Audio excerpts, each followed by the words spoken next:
Well, Clay, congrats on the performance out right here in front. How good did it feel to perform out there and get the win? Man, thank you. It felt good to get back on the horse and get back in the win column.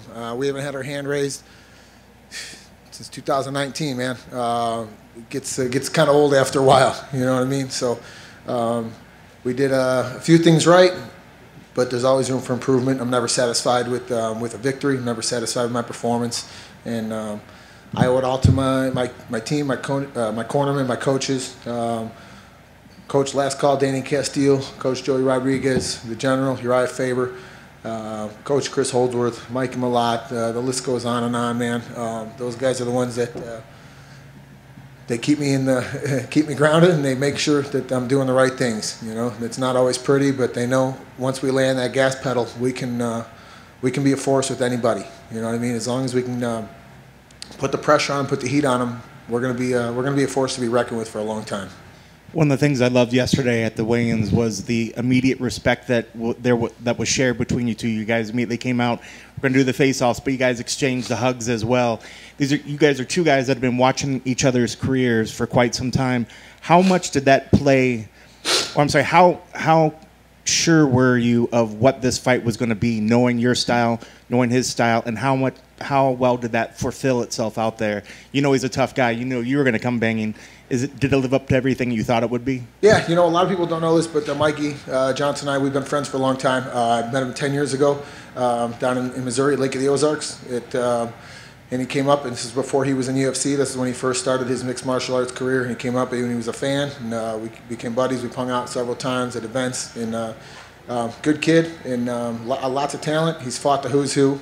So there was definitely mutual respect there, but you know how it is. When we're in there, we don't care who's across from us, man. There's no friends for 15 or 25 minutes, and we're coming out guns blazing. And he showed a lot of heart by not letting me finish that submission there at the end, man. I thought I was going to break his ribs with that body triangle and finish him, man, but he was tough. He hits hard. He's as advertised, man. He's fast. And, man, it's definitely fun to get in there and compete and mix it up with a guy that has been in the top 5 at 145. He's been in the top 5, I believe, at lightweight. So I think, you know, we still have a lot to prove. We're always getting better. And, man, that was another notch on our belt against a savvy veteran. How close was that triangle? I'm sorry, the choke there at the end. You guys tell me. I don't know how close it looked. It looked close. I don't know how I didn't finish that. My hips were in, my back was arched, and we were squeezing. Man, so it just shows you he's a lot tougher than maybe sometimes people give him credit for. You know, he's definitely a guy that's very explosive. A lot of people say you just kind of have to take him a little bit deeper into the rounds. What was the game plan for him coming in? Exactly that. Listen to what Coach Danny Castillo and Coach Joey, my brother, Big J, had to say, and just keep pushing to the fence. You know what I mean? Use our ugly strikes to get in there. Take some shots. We knew that this was going to be a tough one, and I want to give a shout-out to my training partners throughout this camp, and Obadiah Johnson and Chris Gonzalez and my boy Hector El Matador. Those guys have been, man, this is definitely the toughest training camp I've had to date, maybe. Every week I would leave with lumps and bumps and bruises and bleeding after, you know, after every week, you know what I mean? Because it's tough fighting these younger guys in practice every day, you know what I mean? And training with these guys that are up-and-comers, and they're very skilled. They're big, long, rangy, lanky, fast. So I want to give a shout-out to those guys, everyone at Team Alpha Male that really pushed me. I want to thank my strength and conditioning coach, Amadeo Novella at Capital Strength Performance, man. He got me back on a strength and conditioning program, and I think you guys saw it in there, where maybe I came up a little short against Bobby Green. I let off the gas pedal, and I take responsibility for that one by just not, you know, by letting off the gas. So you will definitely see us staying on our horse in the next fight as well. I love that you're still saying that there's still more for you to learn. There's still things that you can learn. You know, I don't know. The commentary was sitting there saying, "Man, this looked like vintage Guida." You know, how does that make you feel when people still think of you as a super dangerous person, and you've been in this game for a long time, and let alone here you are saying, "Oh, I still got more to go." Well, my teammates know best, my coaches know best, my big brother Jay knows the best. I'm a slow learner. I'm a late bloomer. There's still a lot to learn in this fight game, in this mixed martial arts game. I'm studying, and I'm as amped and as motivated as ever, and just hungry to compete and staying busy, man. So there's always, I learn from these young guys, you know, the Andre Touchy-Feelys, the Darren Elkins, you know, the Josh Emmett's, these guys that I get to, you know, train with every day. Such a young talent pool in Team Alpha Male.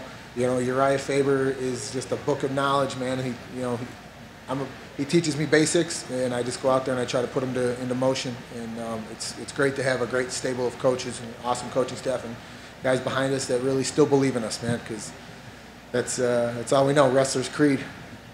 I love it. And last thing for me, if you could explain at the end, you know, you were talking about, stop giving me these veterans. Stop giving me these guys that have 20 fights on there. Come on, Sean Shelby.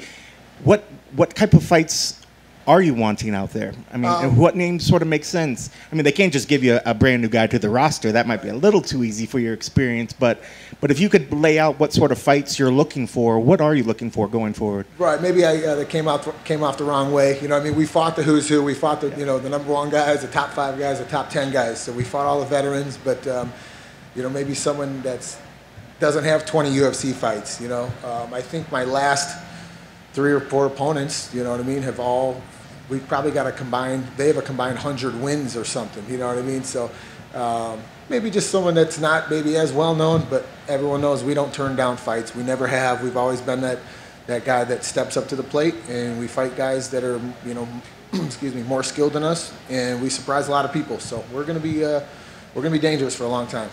Congrats on the win. Thank you, sir. I bore everybody? All right. Thank you, guys. You're never bored.